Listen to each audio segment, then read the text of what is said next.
What happens when the potential harms of a medical experiment are not conveyed to its subjects? Is there a social moral responsibility to provide healthcare to all? And what does it mean to die with dignity? What are the conflicting social values and personal beliefs around such a practice? My name is Melissa Karen. I'm the director of the Mudd Center for Ethics at Washington and Lee University, and these are some of the questions we will think through together during our year-long program entitled How We Live and Die: Stories, Values, and Communities. The program, full of lectures, a panel discussion, and a multimedia art exhibition, effectively combines the scope and depth of both the humanities and sciences to address the most pressing issues of medical ethics today. So what is this field of medical ethics? There are four main pillars of medical ethics, and these are generally autonomy, giving the patient agency and information to choose freely; beneficence, doing good; non-maleficence, committing to non-harm; and justice, ensuring equity and fairness in care. The premise for this four-principled oath is based, in part, on the Hippocratic Oath, named after Hippocrates, the Greek physician of the 5th through 4th centuries BCE, who may have been the original author of the oath that outlines moral behavior and expectations of a physician. While the current bioethics or medical ethics principles just outlined are informed by ancient Greek medical ideals, it may be surprising to learn that they are in fact only recent formulations, as recent as the 1970s, by philosophers Beecham and Childress. It's also helpful to remember that ideas and concepts of medical ethics are not the sole domain of Western culture. Ancient Chinese and Indian, as well as medieval Ottoman cultures, all produced treatises and pledges related to preserving the integrity of the relationship between a caregiver and her patient. Deeply embedded within the principles of medical codes throughout the world and over time is the value of trustworthiness, and in particular, a trustworthy relationship between physician and patient, but also between medicine and society. One of the ways this trustworthy quality is coming into focus in recent years in the U.S. is through telling and listening to stories of patients, family members, and caregivers. Indeed, these testimonies can reveal that our code of medical ethics may not be universally applied, but may need to be inflected and nuanced, given a specific need based on prognosis or religious concern. Thus, this is how the layered and productive relationships of ethics, medicine, and narrative are at the heart of this year's examination of the four pillars of Western medical ethics. With an emphasis on narrative and testimony, the Mudd Center for Ethics program will offer a multidisciplinary inquiry from the fields of anthropology, art, ethics, law, medicine, and religion into poignant questions and dilemmas related to medical research, treatment, and access. As experiences of illness and health are integral to the human condition, we hope this program will offer points of engagement with these complex issues. And we welcome you to join us at any point during this year-long program.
Good evening. My name is Melissa Karen, and I'm the director for the Mudd Center of Ethics. I'm very happy to be able to welcome you today to the second lecture for our series on how we live and die, stories, values, and communities.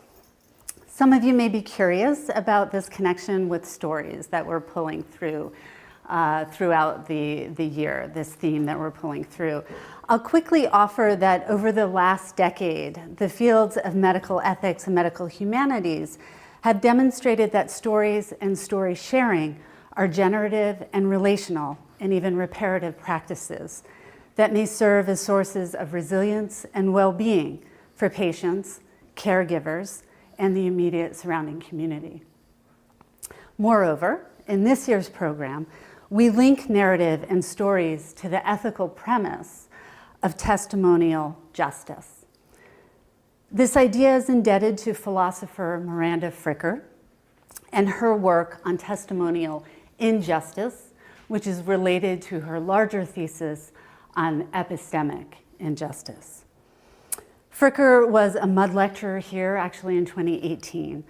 And in her work, she asks us to consider not only whose voices and stories are told, but whose voices and stories are listened to and by whom when generating and shaping bodies of knowledge and understanding. Today's speaker, Dr. Ricardo Nuila, considers just this. Over his decade-long career as a practicing physician, Dr. Nuila's first-hand experiences have fueled his writing on health disparities, healthcare policy, and the interface between art and medicine.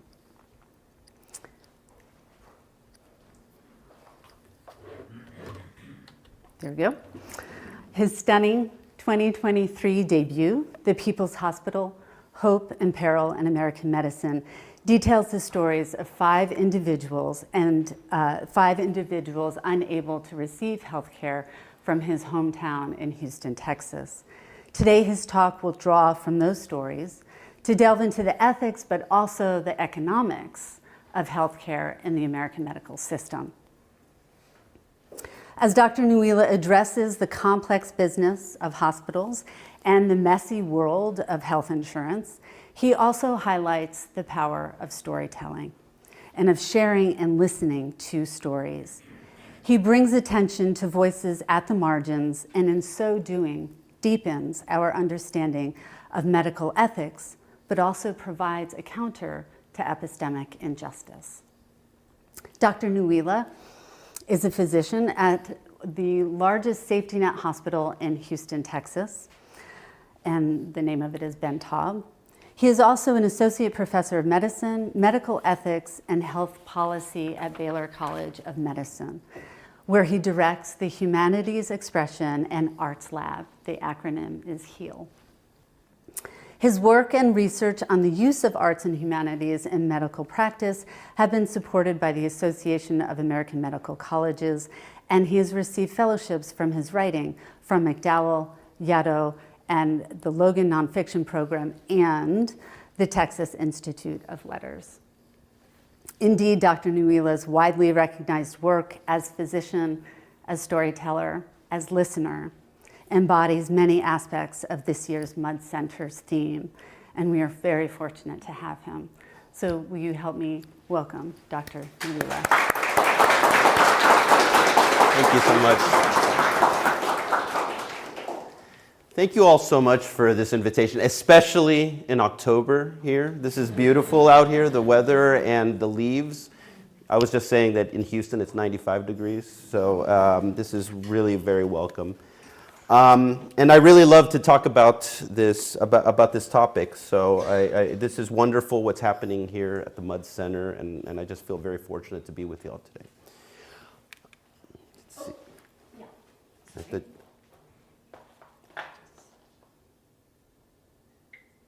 Perfect. Yeah. Thank you. I'm going to go back. So I'm going to start off with something completely hot off the presses. I promise you that the rest of the talk is not going to be like graphs. But this came out just, oh, I did the wrong thing right there. This came out in the New England Journal of Medicine, October 9th, 2024, and I think it just shows the stakes of what we're all dealing with in healthcare. You can see that this is health system performance versus healthcare spending. And you can see the outlier here is the United States.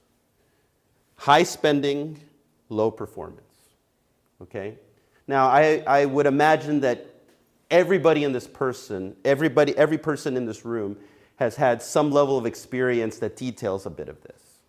Whether it's from going to the ER, the experience of a loved one, bills that you've had to pay from visits.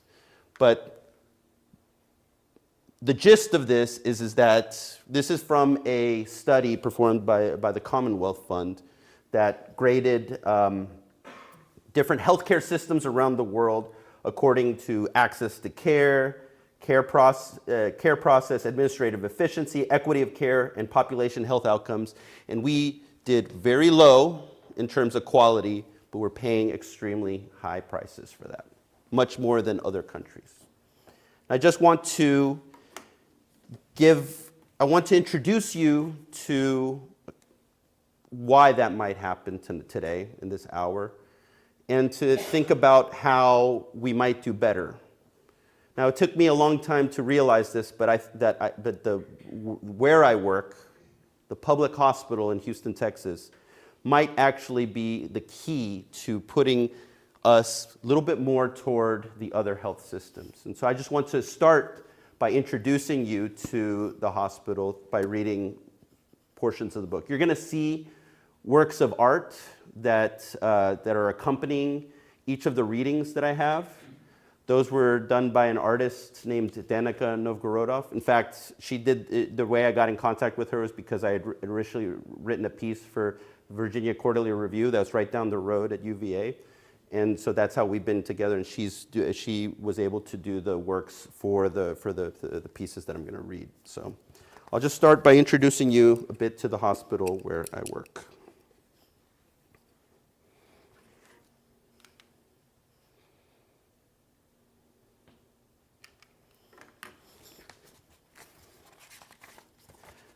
The rumor we heard was that patients arrived with hand-drawn maps.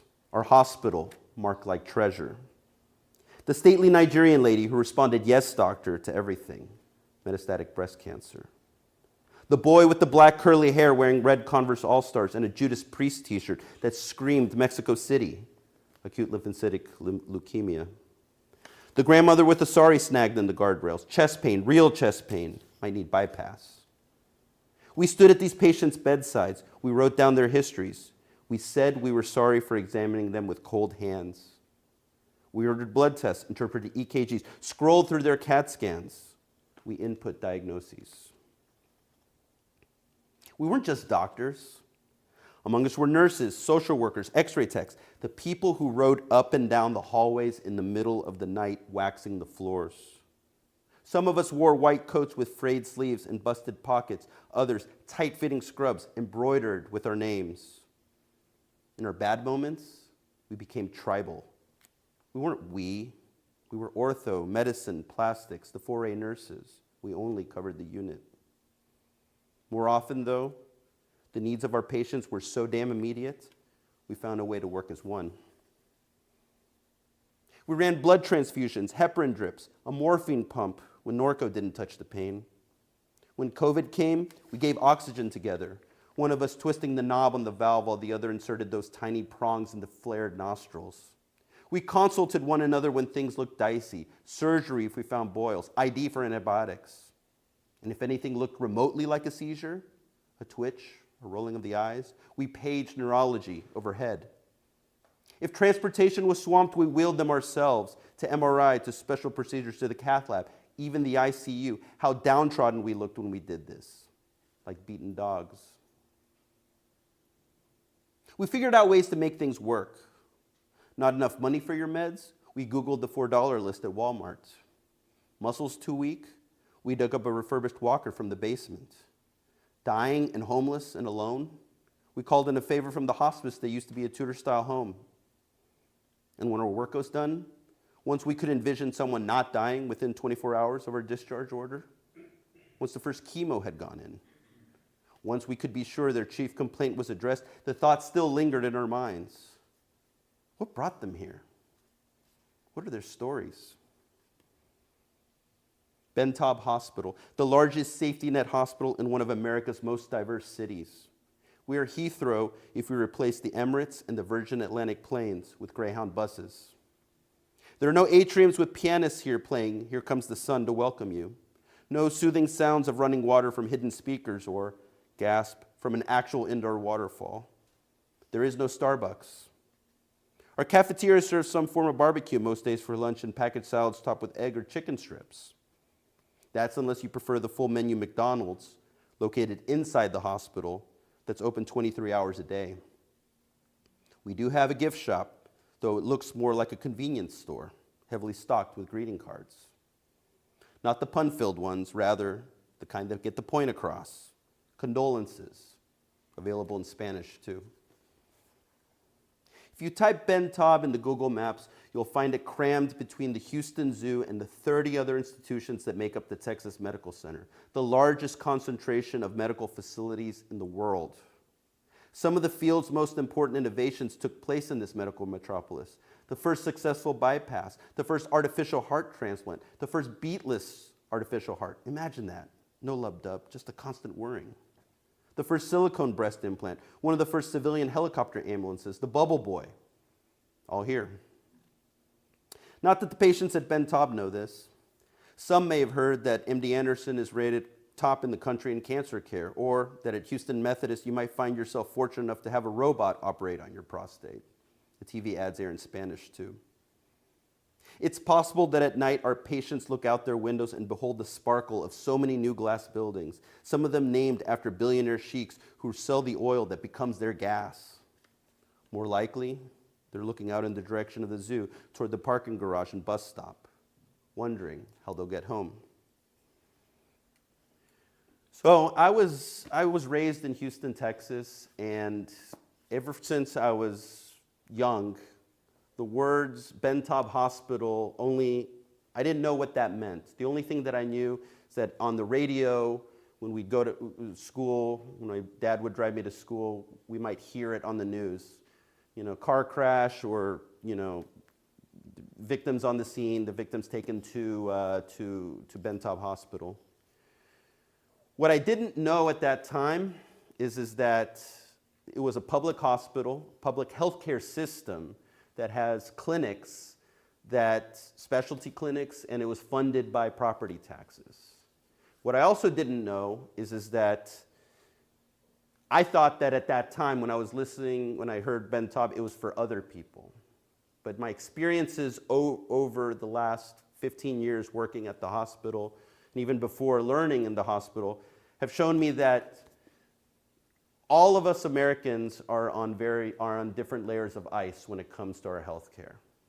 Now, some of us are lucky enough to have a little bit thicker layers of ice, but all of us are in a layer of ice. And I've seen many different people fall through that ice when it comes to their health insurance or when they get sick, and where do they go when they need help? Well, Ben Taub Hospital was one of those places, and I want to introduce you to one of the people who I met, one of the patients, one of the subjects of this book right now.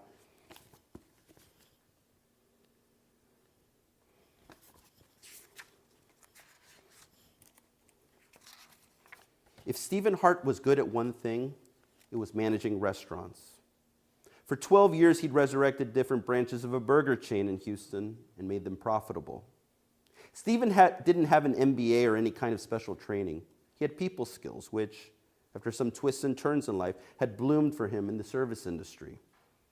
The truth was that Stephen enjoyed going out of his way to help customers. He loved becoming the highlight of someone's day. That corporate talk about turning an ow into a wow sounded lame, yes, but in fact, it made him tick. He wasn't one of those general managers who buried himself in an office tracking avocado prices during the dinner rush. Rather, he preferred striking up conversations with customers the moment they stepped through the door. One night, when Stephen was taking orders at the counter, a guest mused to him about having eaten the tastiest burger there the last time he came, one with slabs of bacon and Swiss cheese topped with a thick slice of grilled pineapple. Did Stephen know the burger? That would be the Hawaiian burger, Stephen said, smoothing out the ends of his stash. His silvery voice and appearance, kempt like a man rising from a barber's chair, helped to soften the bad news that the chain hadn't carried the burger for years. Man, the guest lamented. Most general managers would have chalked up the disappointment as part of the job. Specialty burgers came and they went. Stephen, however, was not most managers. Would you like one, he asked. That would be awesome. Stephen warned him it might take a minute since he knew the kitchen didn't stock pineapple. He picked up the keys to his truck, exited the restaurant, and drove 3 miles to the nearest grocery store where, for 89 cents, he purchased a can of the prized fruit. Not 10 minutes later, the first dribbles of nectar sizzled on the grill. Stephen made sure the char was just right before flipping the pineapple over and then crowning his concoction. As the guest bit into his Hawaiian burger, Stephen knew he'd earned a customer for life. So that's Stephen. Stephen is not the type of person that you would think is affected, is in danger of going down because of the healthcare problems that we have in this country. He works at a restaurant. He earns $75,000 a year. He manages a restaurant. But, like I said, he is one of all Americans who stands on ice when it comes to their health care.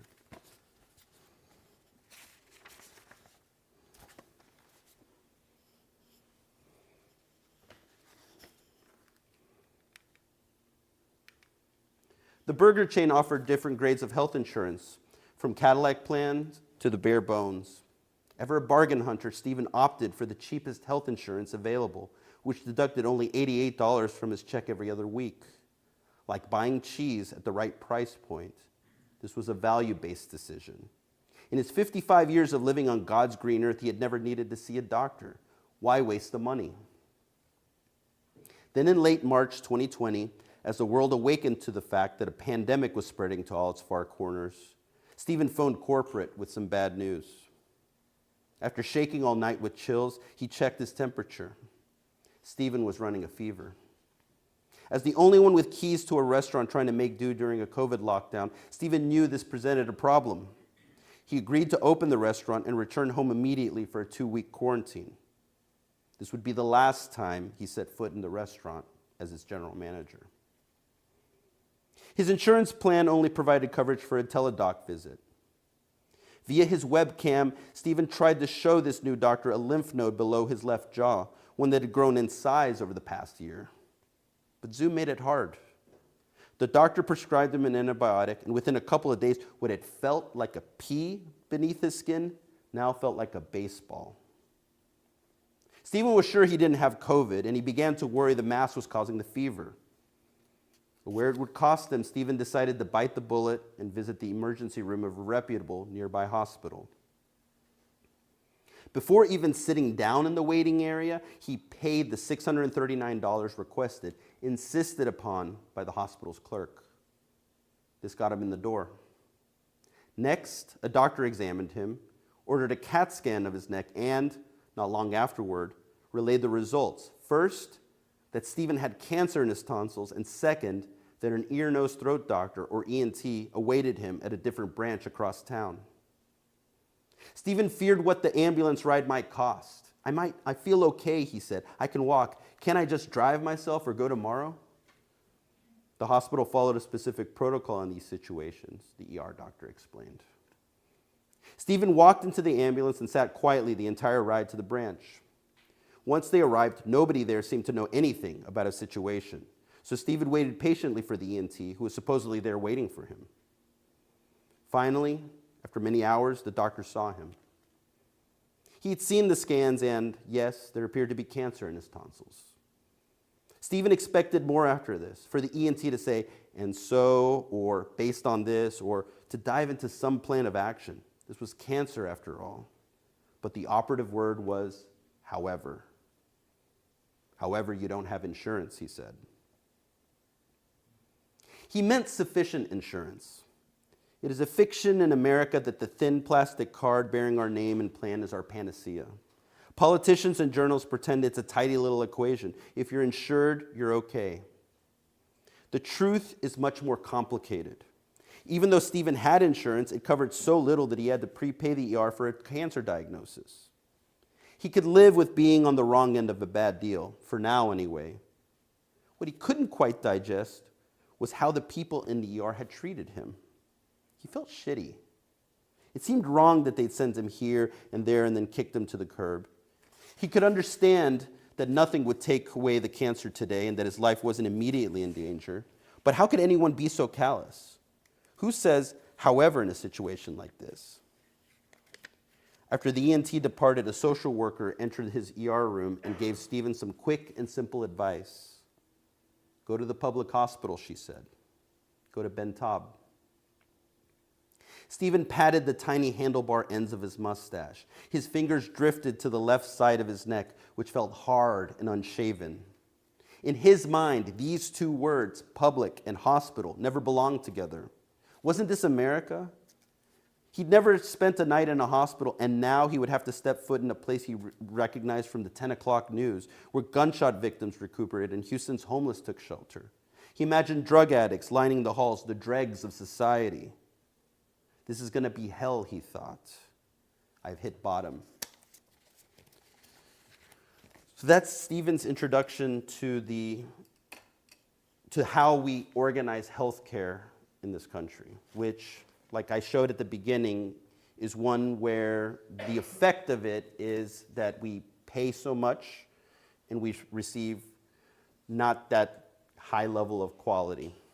Now, I do want to say that, like, this is Stephen's introduction. My own introduction to healthcare was completely different, and that's one of the real, that's something that is to the United States, that's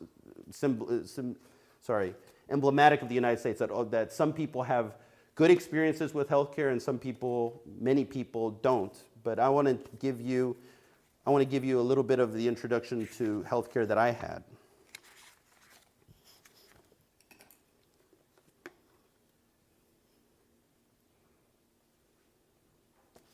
When I started working at Ben Taub, I didn't know what it meant that most of our patients had no health insurance.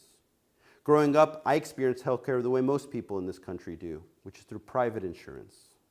My pediatricians encountered no snags as they kept me on the vaccine schedule and ensured I didn't fall too far off the growth curve. The doctor-patient relationship looked idyllic from my vantage point. My dad delivered babies for a living, and every Saturday morning, he brought me to the hospital for his rounds. I was my most docile self during our short car rides, which ended in the parking garage.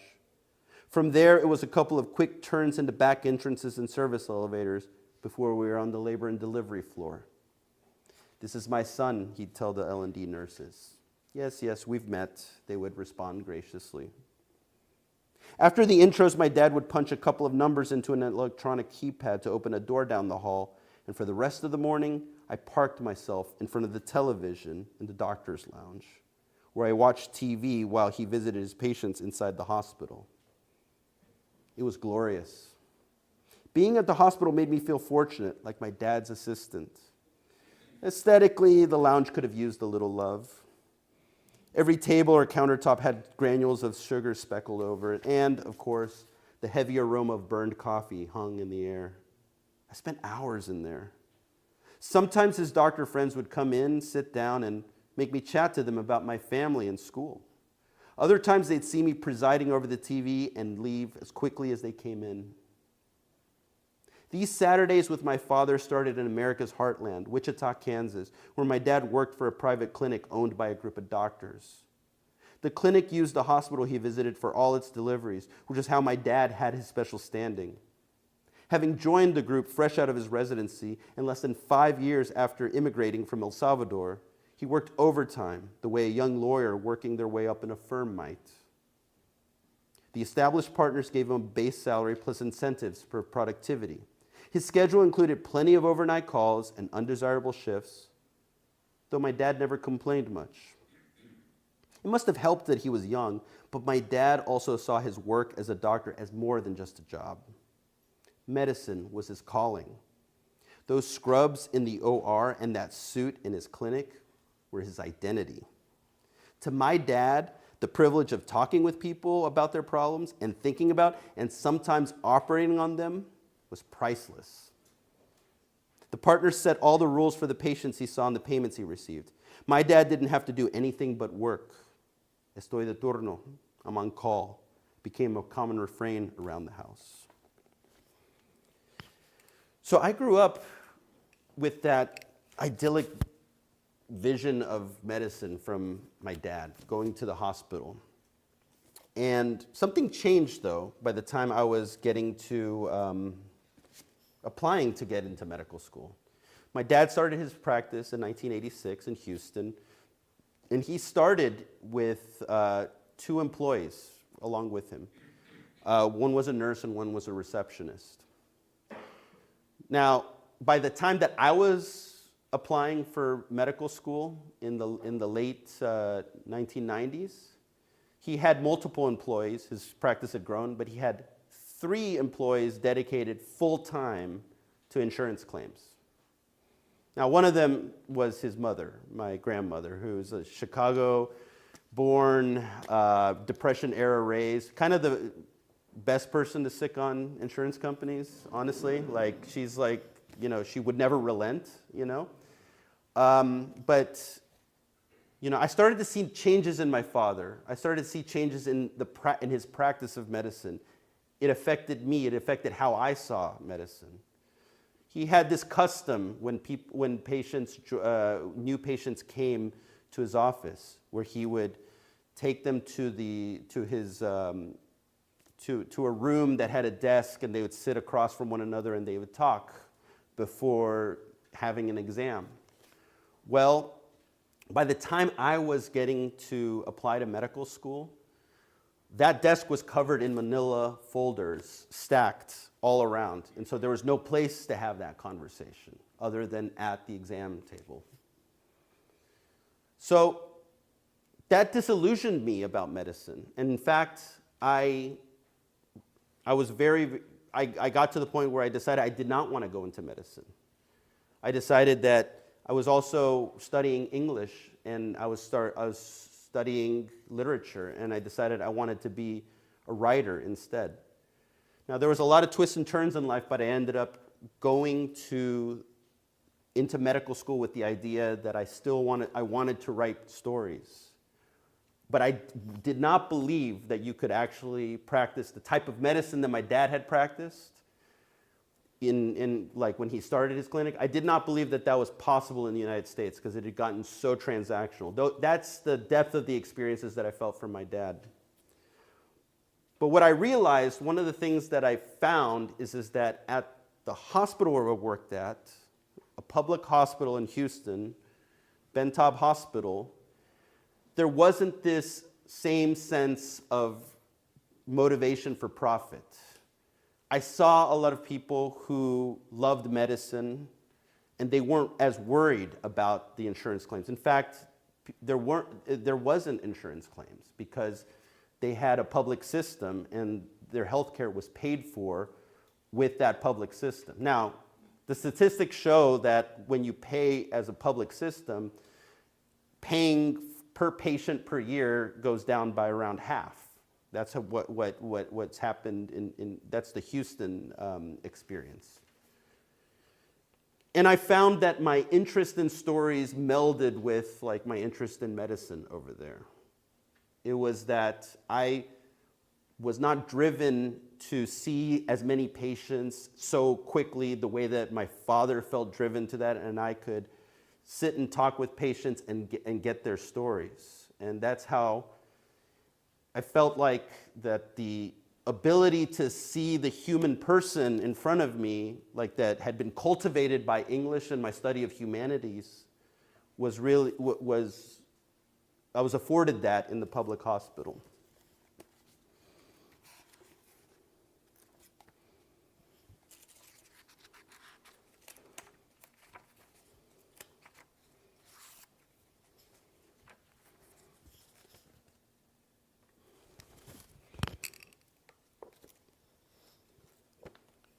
The tension between what is public and what is private is fundamental to the hospital.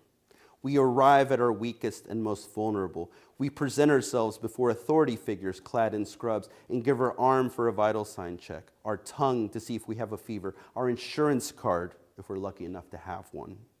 We give our words, the histories of our health, our rendition of the events that brought us there. And then we wait. We wait among others. We absorb things from these strangers, not their contagion, but their body's instrumentation of it. We hear wheezes, dry heaves, muffled sobs. We see yellow skin and black bruises and the spectacle of human organs in conflict with themselves. We smell the dehydration of others, the sweet ketones in their breath, their sweat and bile. And still we wait. From now until we are discharged, we are the hospital's wards. When finally it's our turn, we find ourselves led to a stretcher cordoned off by a sliding glass door, a wraparound curtain, perhaps even drywall and a door. We think we're better off like this. We believe this privacy constitutes more personal care, and we certainly pay more for it. But are we really better off? We are no longer with so many strangers, but we are no longer in view of the nurses and doctors either. That's one of the things that I had to reconcile being at the public hospital. It didn't look exactly like the other hospitals. The other hospitals, the private hospitals, had these ornate atriums. They looked, people were in private or semi-private rooms. Some of the public hospitals where I trained, it was like stretchers right next to each other. But the practitioners who worked at these places, me, Baylor College of Medicine doctors, would staff the public hospital and other private hospitals. And our dirty secret was that we felt that the care was better at the public hospital than at the private hospital. That's what stuck with me very much. And, I think that's something that I had, the humanities really helped me think about that a lot because of the principles that are inherent to the humanities. Weighing justice, weighing beneficence. How should we distribute these things? So I want to read to you just another little portion about that. I must acknowledge that my position on the open ward was a privileged one. This is true of all caretakers. Bentab's open ward allowed me to stand back and observe all of my patients' activities as if they were a TV show. I had only a small protected role to play in the drama that unfolded in the Nightingale ward. If I were the one lying on the stretcher, connected to electrodes, waiting for CAT scan results, I have no clue how I'd handle myself amid the shouting and the retching and the flashes of nudity. On one hand, I suspect I'd want to make sure the medical staff had the best chance of assessing me. In that case, I might wait patiently in an open ward. On the other, I would probably want privacy if my illness made me feel vulnerable. Some of my patients have told me that their time waiting in the Nightingale ward changed their lives. God wanted me to see it, one patient said to me. She described herself as middle class and lived in a wealthy suburb named Sugarland. She never thought she'd come to Bentab as she'd had health insurance most of her life. But a divorce left her uncovered, and that was exactly when she got sick. All of her friends told her to come to Bentab. She waited in the ER for many hours, desperate to figure out why she was losing weight and feeling tired. As she waited, the drama of other lives unfolded in front of her. She saw prisoners and people in the throes of psychoses, all from different social classes, trying to cope with their own problems. And she found it transformative. Seeing that pushed me out of my bubble, she said. Bubble, I thought when she said this. The word reminded me of a quote from philosopher John Stuart Mill. One of the effects of civilization, not to say one of the ingredients of it, is that the spectacle and even the very idea of pain is more and more kept out of the sight of those classes who enjoy in their fullness the benefits of civilization. Patients tell me they commiserate in the Nightingale ward, that they build solidarity. Sometimes the best kind of healing happens there. Another patient told me she never wanted to wait the way she did in the holding area again. The only saving moment, she told me, was her conversation with the man next to her. He was recovering from a crack binge. He was sobbing at the state of everything, how his life was in ruins. The woman was a recovering crack addict and had been totally drug-free for going on 10 years. She told me she sang a hymn with the man, tongue-lashed him a bit. "You're the only one that could stop." Told him exactly what she'd done to quit and prayed with him. Without a doubt, none of us working at Ben Taub that day had been as helpful to the man as she had been. And I guess that's like one of the big lessons that I've learned is that community makes an enormous difference in healthcare. Our biggest resource is not the technology, it's people, and it's especially people in a community. That's the way that this was organized, how it's publicly funded, and how it's people from the community working mission-driven. And the mission is not to accumulate as much profit as possible, through the provision of healthcare, but it's to help the members in the community. That's what sticks with me from the work. And that's something that, I want to tell you a bit about the story of how this came to be, because I think it's very meaningful. In the 1960s, the only place that people who couldn't afford health care in Houston could go was a hospital named Jefferson Davis Hospital. So this Jefferson Davis was a charity hospital and relied fully on donations from the community, and it ended up being that it was only the city and the county governments that would fund the hospital. And each of them didn't want to pay for the hospital. And so they threatened the other, like that they're going to withdraw funding so that the other would take it over. And it got to the point, this vicious cycle got to the point where it was supremely underfunded. It was known so much that if you went to Houston in the 1960s, people would actually talk about this in parties, about how the children would cry at night from a lack of milk, and that there had been deaths in the maternity ward from staph infections that roiled through because there was just not enough care for people.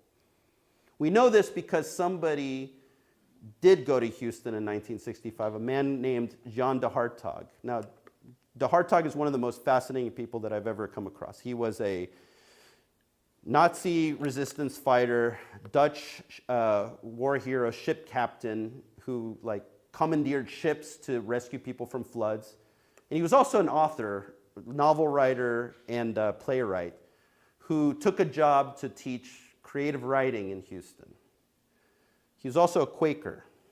So he got to Houston, he heard these stories. And as part of his faith, he wanted to volunteer in the community. And he heard these stories and he said, that's exactly where I want to go, is to volunteer at Jefferson Davis Hospital. And he verified he trained himself as an orderly, and he found that the conditions were just like that, were just deplorable.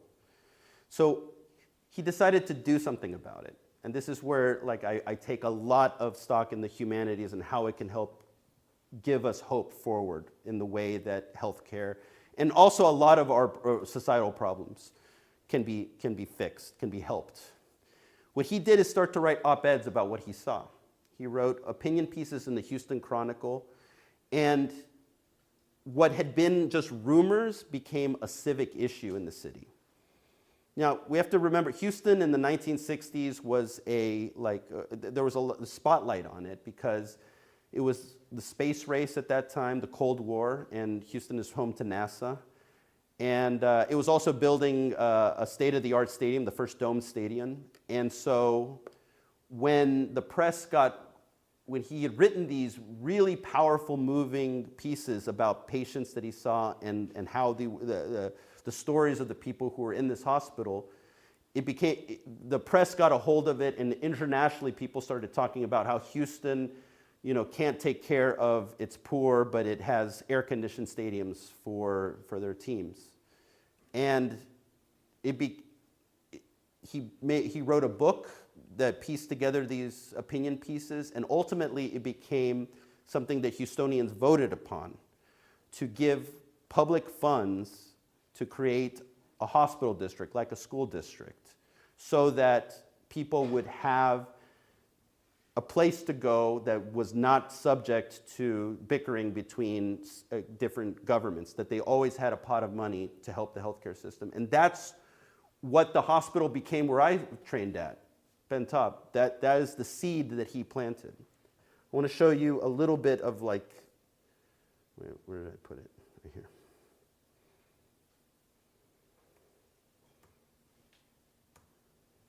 Center is a unique collection of 16 hospitals, clinics, medical libraries, teaching, and research institutions. Baylor University Medical School, which pioneered open heart surgery, moved to the center from Dallas. Various institutions here are busy with space medicine research for NASA. The center, built with the help of rich Houstonians, receives support from such sources as the Heart Fund, the National Cancer Institute, the federal government.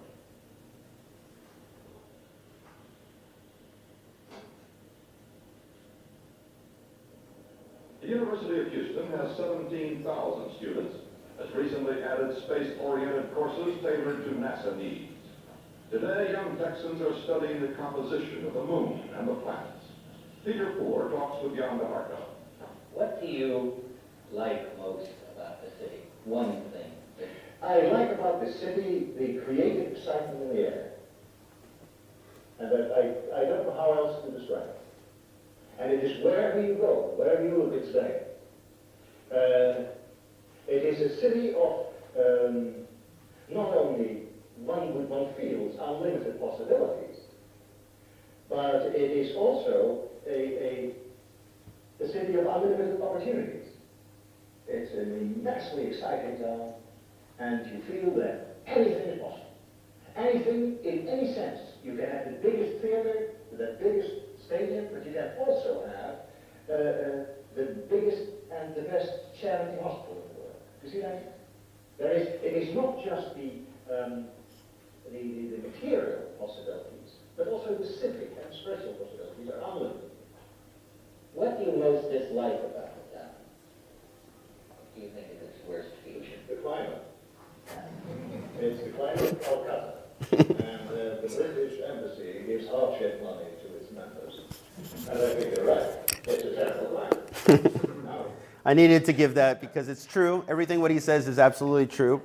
That was Walter Cronkite's show, and that doing a profile on Houston, and it just sticks with me so much about how much somebody, a real trained storyteller, goes into a medical facility and sees this vision that society should have the best stadium, but also the best hospital for people who can't afford it, and did something about it. And you can see it in the way that he, that was in 1964, but in the way that he's talking about it. So I want to finish with one final person who also inspires me is Anton Chekhov, and he had similar thoughts about this, and I'm going to just read a portion of this to finish off.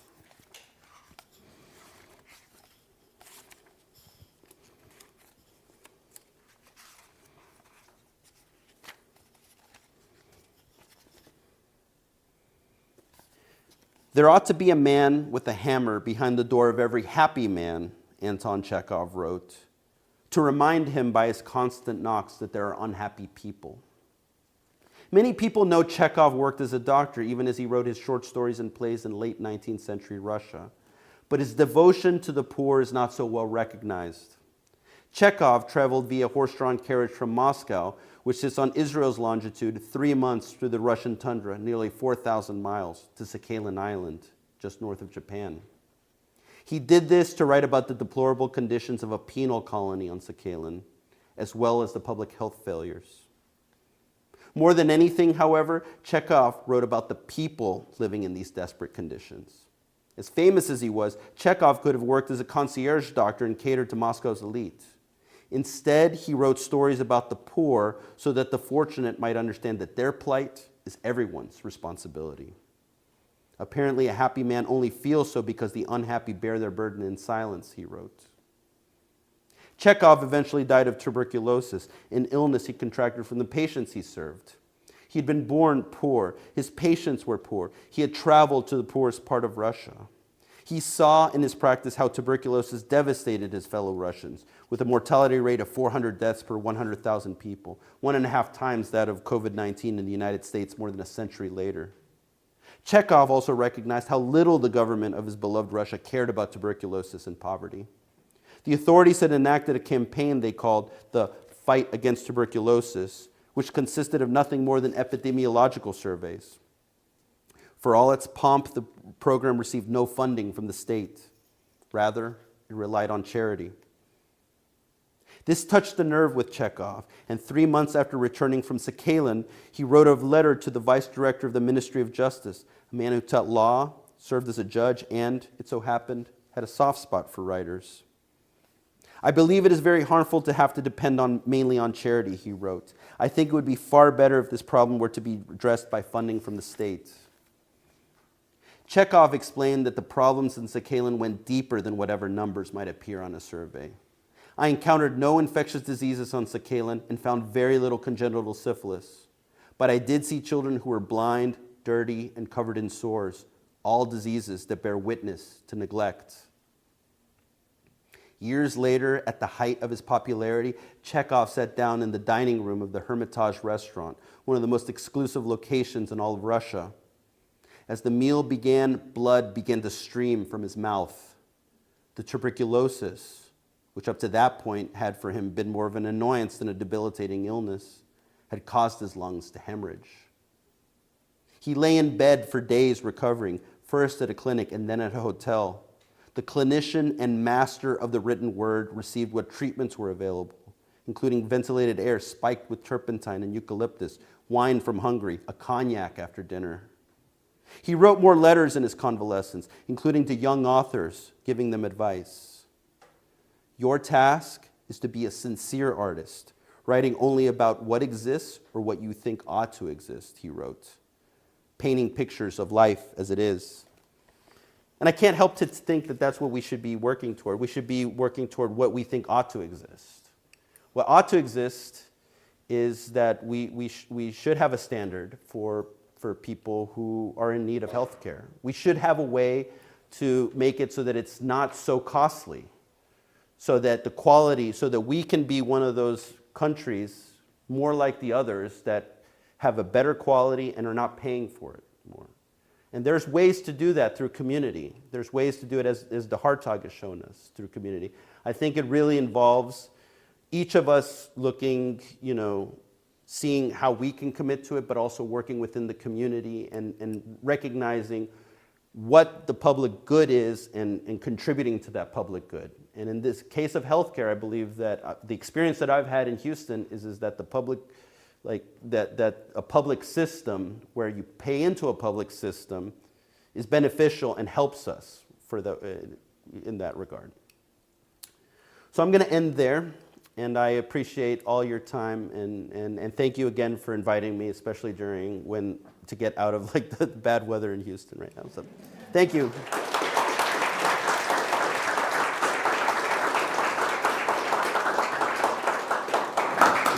So we definitely have time for questions, which is what we would hope we do.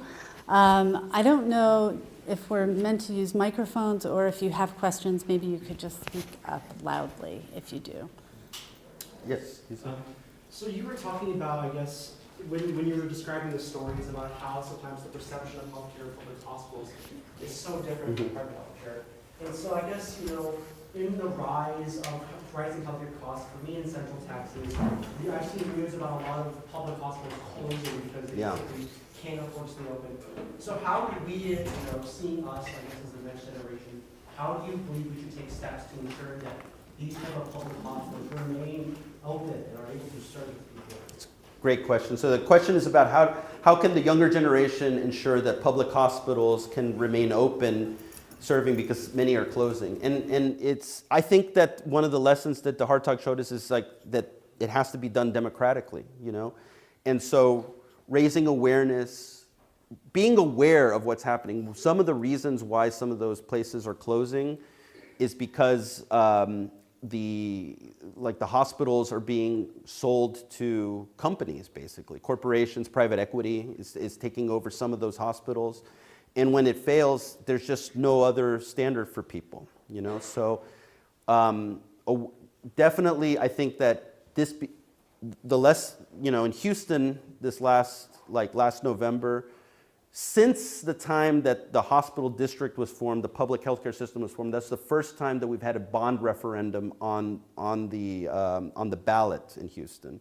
And that was to give $2 billion to the healthcare system to reconstruct one of the other public hospitals that we have and add on to Bentob and add clinics and everything.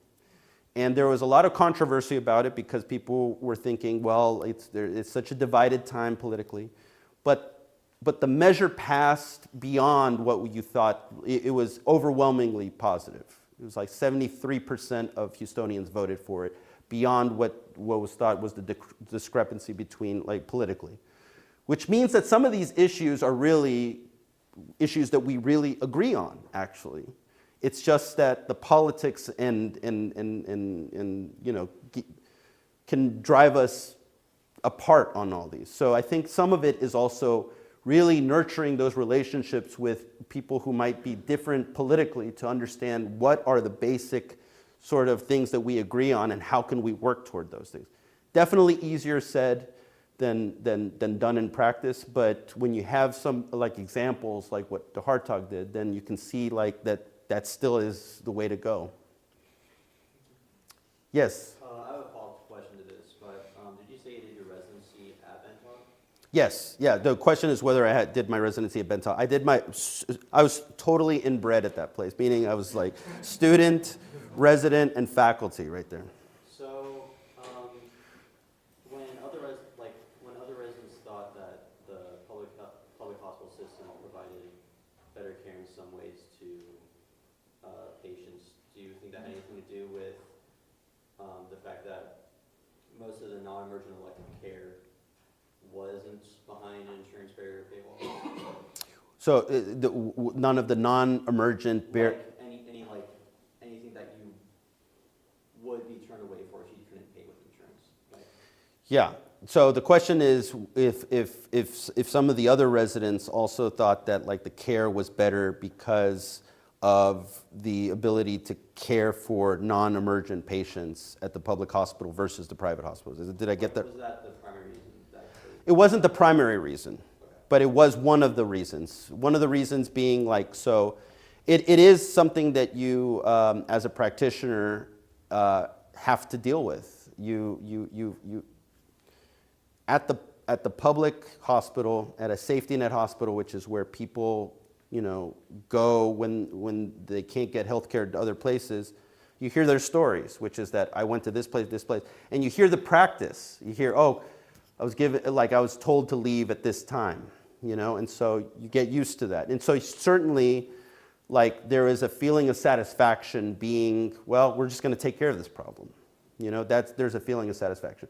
But there's also just like not a pressure to see like as many people to break even or even exceed that. I have a cap of the amount of patients that I see in a day. My cap is 15. The person who works in the private hospitals takes up to like 25 patients a day, okay? I can't imagine how they're doing it but for me, that cap allows me to think about the problems more thoroughly, to engage with people better, and it's just a well-distributed, and also it helps me practice medicine the way that I want to practice it, versus what is usually the case in other places, which is that you just have to like get it down and keep people moving. So it's a mixture of those things. That's a great question. Yes? I think about like private clinics and how a lot of these places don't accept people with certain kinds of insurance or no insurance. How can we make it so that those places can accept people? Like, should they, like, because they can't get funding from things like the government because they're privately owned. Like, should they switch to being Yeah, so the question is, how do we get private clinics to accept more patients? And it's a tough, what I've found, one of the reasons why I advocate for publics is because there's strength in numbers, okay? One of the reasons why the public healthcare system, like for instance, it can negotiate with, like the drug prices at the public health system are low because they buy in mass, okay? The way that healthcare is organized in our country with private health insurance puts you in a very small group that you're competing with other people, and so like you don't have as much power to negotiate better prices against when what you're trying to buy is privately produced. Does that make sense? So it's like, for instance, like in America, some of the best health insurances are in Michigan because of like auto unions, and there's just a large amount of people who have a lot of negotiating power. So the thought is that if you put a lot of people together, they can negotiate with these private clinics or in private places and really get patients. And I think that that's what is evident at the public level, is that if you bring a lot of people together and you can negotiate for that, and then everybody is a member like that. So that's why I think that it's a public and democratic kind of issue. Yes? What are your thoughts on physician-owned hospitals, and do you think we should have no restriction on It's a good question. What do I think about physician-owned hospitals? I think that there was a transformation in the 1980s. It was happening before, where if you look at the history, even going back to like 1910s and 1920s, like many doctors have been very, very like aggressively trying to earn money through their profession. And I think that, it creates conflicts of interest. And I think that there are conflicts of interest in physician-owned hospitals, and I wish that there weren't. I wish that people could manage conflicts of interest a little bit better, like where they could prioritize their own profession and they could see the bias. I mean, we're recognizing so many biases right now. I mean, clearly, if you have a conflict of interest, like that can have an effect on how you look at a patient. So I think that it's real, the conflict of interest. And I unfortunately believe that we are inheriting a physician culture from like the 1910s and 20s, like that is sort of the mentality is it's okay to make a lot of money that way. Like physicians in the United States earn 80% more than their European counterparts. A lot of that is the way that the system is organized, but I also am fearful that the culture itself has this mentality that it's okay to do that, and so that's why I feel like it's hard to revert back to like physicians saying like, oh, we can control, we can manage the conflict of interest. Does that make sense? Yes. Dr. Nuila, I was wondering who in your upbringing really instilled in you the love of story, I guess, and humanities as you grew up? That's a great question. So this is the first time I've been asked that. Thank you for asking that question. The question is, who in my family has instilled the love of like stories into me? And I'm going to say it might be that Chicago-born, Depression-era raised grandmother. Yes, somewhat. But I also had a very good high school English teacher.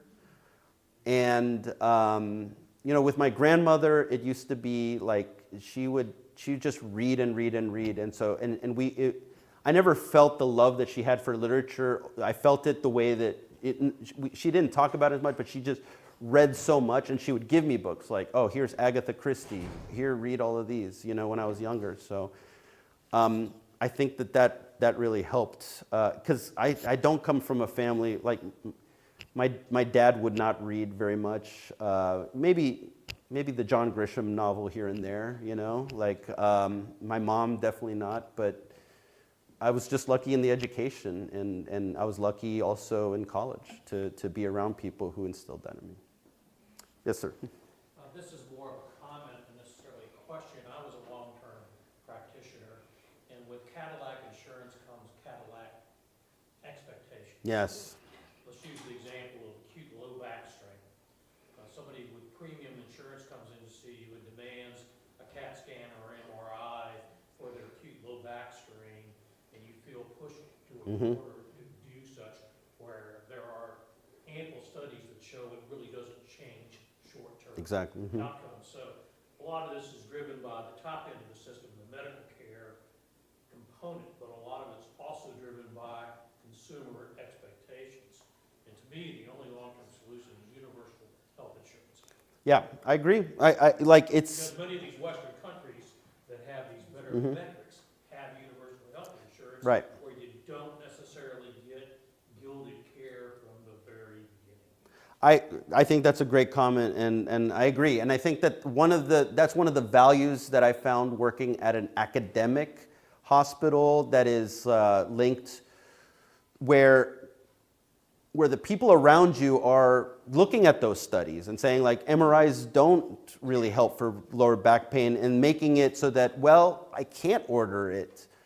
I can't order you an MRI, because you have to go through certain algorithms to get to that. And that alleviates a lot for the practitioner, because you can just, patient tells you, I need an MRI, I can't order it. We need to do X, Y, Z first, That's not something that a lot of Americans really love to hear, but I also believe that it is our job to tell them that, and that's one of the reasons why I believe that our communication with patients is helped when we can I believe in the humanities and arts to be able to kind of help us convey that message better, to help it land easier, so that, I'm sorry, I know that you're feeling back pain, but this is why I think the way I think, and we